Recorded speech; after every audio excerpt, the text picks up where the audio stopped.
Bonjour, dans cette courte vidéo, je vais vous présenter un utilitaire pour la couleur qui s'appelle Instant Color Picker.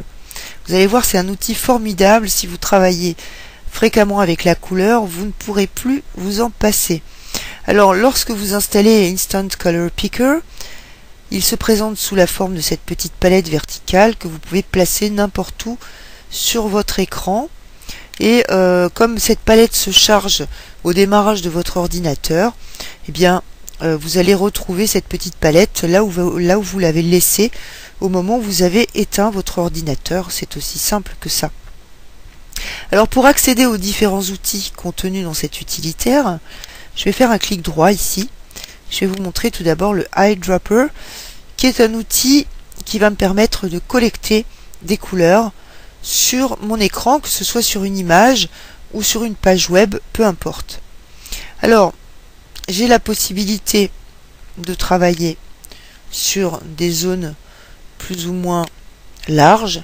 Tout dépend du confort dont j'ai besoin au niveau de la visualisation.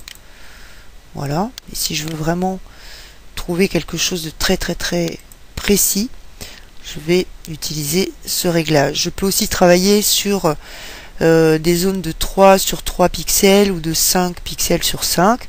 Je peux également agrandir le eyedropper pour travailler sur une zone plus étendue. Alors, pour collecter une couleur, c'est simple. Je vais cliquer sur eyedropper. Vous voyez où se trouve ma souris, le curseur de ma souris. Eh bien, je vais le déplacer pour aller chercher un joli jaune ici. Je relâche mon doigt et vous voyez la couleur vient s'inscrire ici dans la petite palette avec ses coordonnées hexadécimales ici, et vous voyez le petit warning ici qui me signale que cette couleur n'appartient pas à la palette des Web Safe Colors, c'est-à-dire des couleurs adaptées pour le web. Alors, si je souhaite collecter une autre couleur, je clique à nouveau sur Eyedropper et mon curseur se trouve exactement à l'endroit où je l'avais laissé. Je vais aller chercher un beau orange. Voilà.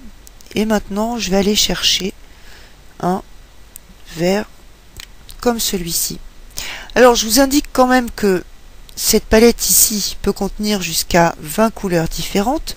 Donc, au fur et à mesure que vous allez collecter des couleurs, eh bien, à partir de la 21e couleur, eh bien, elles vont disparaître au fur et à mesure.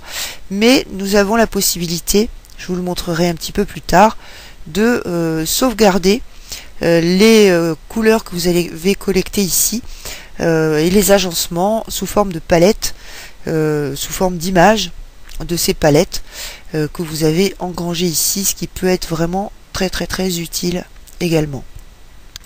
Alors, je peux déplacer bien sûr cette petite fenêtre où je le souhaite, et si je veux la fermer, je clique ici sur Close Eyedropper. Alors, le deuxième outil, c'est Quick Color Palette ici, qui m'affiche deux types de palettes de couleurs avec toujours les coordonnées hexadécimales qui me sont données ici. Ici, c'est la Web Safe Palette, donc ce sont les couleurs pour le web. J'ai toujours la possibilité de fermer cette palette, et si je clique ici, eh bien, j'ai accès à la nomenclature des couleurs avec leur nom courant et leurs coordonnées hexadécimales. Si je veux par exemple intégrer une couleur dans ma palette pour compléter un agencement ici, je vais sélectionner une des couleurs et tout simplement cliquer ici pour Add Color to Palette. La voici qui vient s'afficher ici. Alors, on retrouve ici Named Colors, donc ça correspond à cette fenêtre. Je vais vous montrer maintenant l'outil Test Layout qui permet de tester des agencements jusqu'à 5 couleurs, donc à partir des 5 dernières couleurs. Ici, vous avez différentes formules, ici par superposition des couleurs entre elles, par 4 couleurs, 5 couleurs horizontales, 4 couleurs, 3 couleurs, 2 couleurs. Donc ça, c'est vraiment un outil superbe lorsque vous créez vos palettes.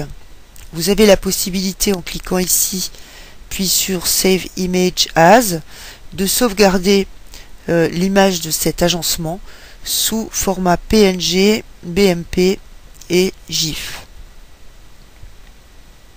Alors, un autre outil que je voudrais vous montrer maintenant, c'est si je clique sur une des couleurs ici, celle-ci par exemple, voilà la petite fenêtre ici qui me donne ses coordonnées hexadécimales, et je vais pouvoir l'éclaircir, l'assombrir, lui donner plus de saturation, moins de saturation.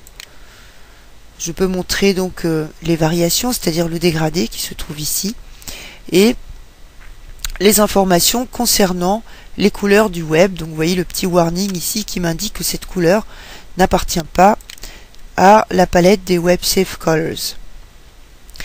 Alors, j'ai la possibilité également d'ouvrir la palette Windows qui peut être utile en bien des circonstances.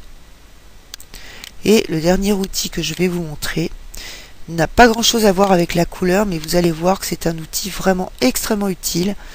Lorsque vous travaillez sur le code source de vos pages, vous avez ici toutes les références HTML de base dont vous pouvez avoir besoin, donc toutes les balises de base qui sont proposées ici et que vous avez sous la main sans avoir besoin d'aller chercher des sites avec toutes les balises, etc. si vous avez un trou de mémoire ou si vous n'êtes pas un spécialiste du langage HTML.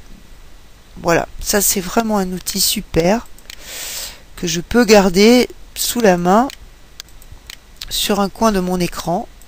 Voilà, et chaque fois que j'ai besoin d'une balise ou d'un caractère particulier, eh bien, je vais avoir ce petit outil sous la main.